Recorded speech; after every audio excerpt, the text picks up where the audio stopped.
Is there a serial killer stalking college-aged men? Is there a serial killer stalking you? If you're a college-aged man, well, beware the smiley face.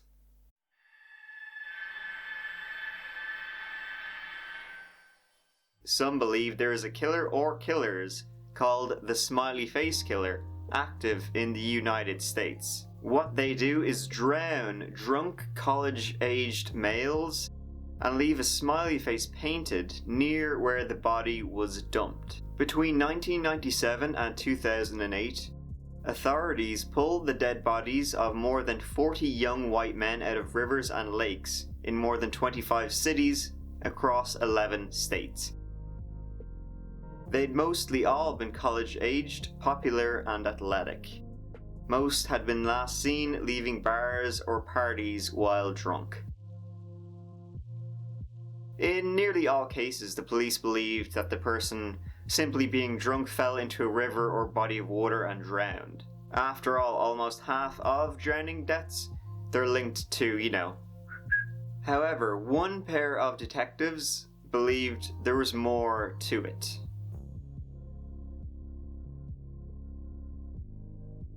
The Smiley Face Murder Theory came from two New York City police detectives, Kevin Gannon and Anthony Duarte.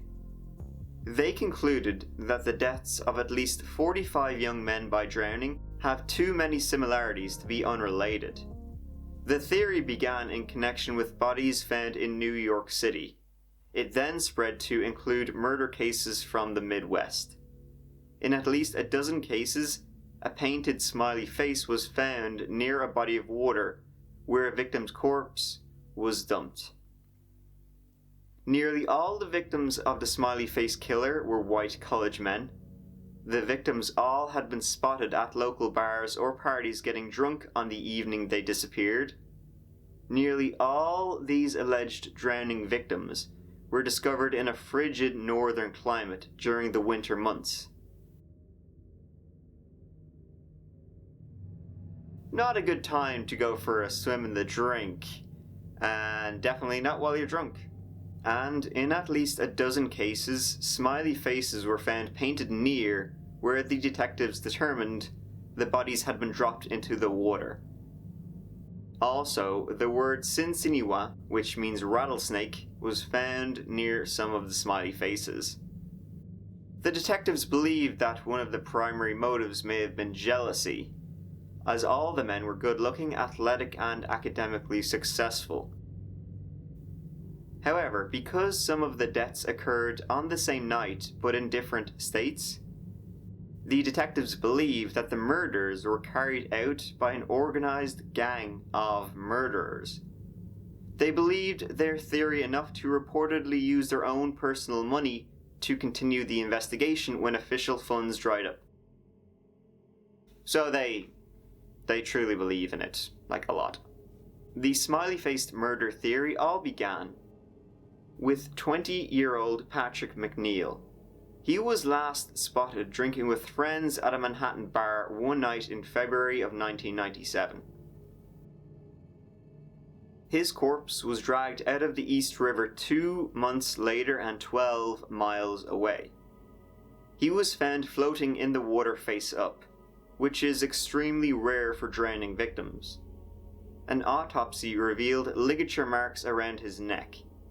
His groin area showed housefly larvae that had to have been laid on his body indoors and under warm conditions.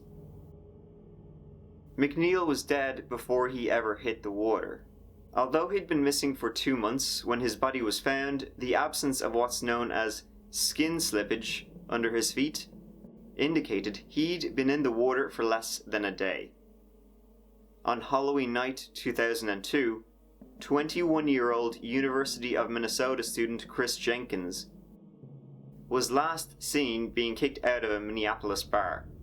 4 months later, his body was found encased in ice in the Mississippi River, face up, with hands folded across his chest.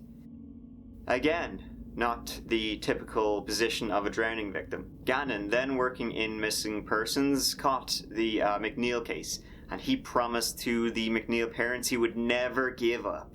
When he retired, he enlisted Duarte, his old partner, and devoted his life to keeping that promise, mortgaging his house and spending thousands of his own money. In 2003, they learned 4 young men had vanished in Minnesota and Wisconsin over a 40-day period. Instead of looking at where the bodies were found, the detectives looked at the point of entry into the water, finding smiley faces nearby. 9 of the 22 faces were drawn with horns, Gannon said, like an evil, happy, smiley man. In 2008, the 2 retired New York City detectives turned private investigators announced their findings. Painted on the walls near the locations of where 22 of the dead bodies were found was the same symbol over and over, a smiley face. Given the presence of the graffiti and the similarities among the victims, the 2 investigators insisted that the deaths had been the work of a serial murderer, or likely murderers, now widely known as the Smiley Face Killer. They're psychopaths, one of the investigators said of the murder, or murderers, at the time. They have no remorse.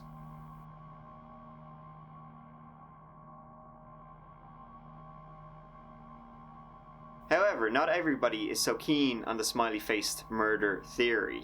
In fact, the Smiley Face Murder Theory has been widely discredited. Police departments involved do not officially treat these deaths as part of a serial killer investigation. The Minneapolis nonprofit Center for Homicide Research released a thorough report on the Smiley Face Killer Theory in 2010 that firmly debunked the entire idea. They list 18 reasons why the theory is false. We'll run through some of them real quick. Graffiti is omnipresent. You'll find it everywhere, and let's be honest, you'll see a lot of smiley faces too, painted as graffiti. None of the smiley faces exactly match one another.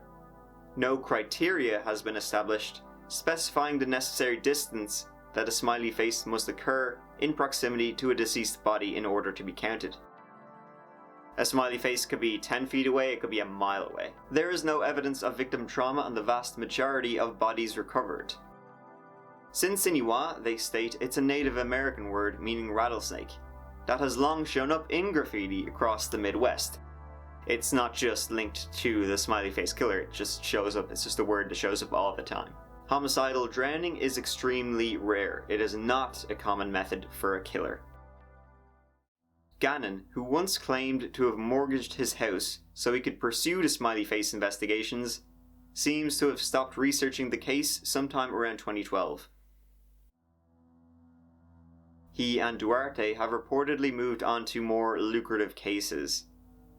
Several surviving parents of the alleged smiley face victims have also expressed doubt about the former detective's motives for making such a large public announcement about their theory. When Bill Zostak's son died in Albany, New York, it was classified as a drowning, although Zostak says he still thinks it's murder, but he's utterly disenchanted with Detective Gannon. I feel Kevin is like a sponge. He latches onto the families, sucks the life out of them, and when he has nothing else to suck, he dumps them. Do I think he has re-victimized families and done more harm than good? Yes, I do. And that's a shame. Despite all of this though, the Smiley Face Murder Theory still exists to this day. It was brought up again after the 2012 disappearance of a Northwestern University student whose floating corpse was found near smiley face graffiti on a tree. More recently, the Smiley Face Murder Theory was brought up in 2015 in regards to the reputed drowning death of 21-year-old Shane Montgomery, who had last been seen drinking with friends the day before Thanksgiving, but whose body wasn't found up until right before Christmas. So it's largely been thought, but not confirmed, that the Smiley Face Theory, it's just an urban legend. It's a myth. Maybe. It's correlation, not causation, and even that, it's minimal at best. However, having said all of that, there could be a smiley face murderer out there. Who knows? Let me know what you think down below. Thanks for watching. Mike out.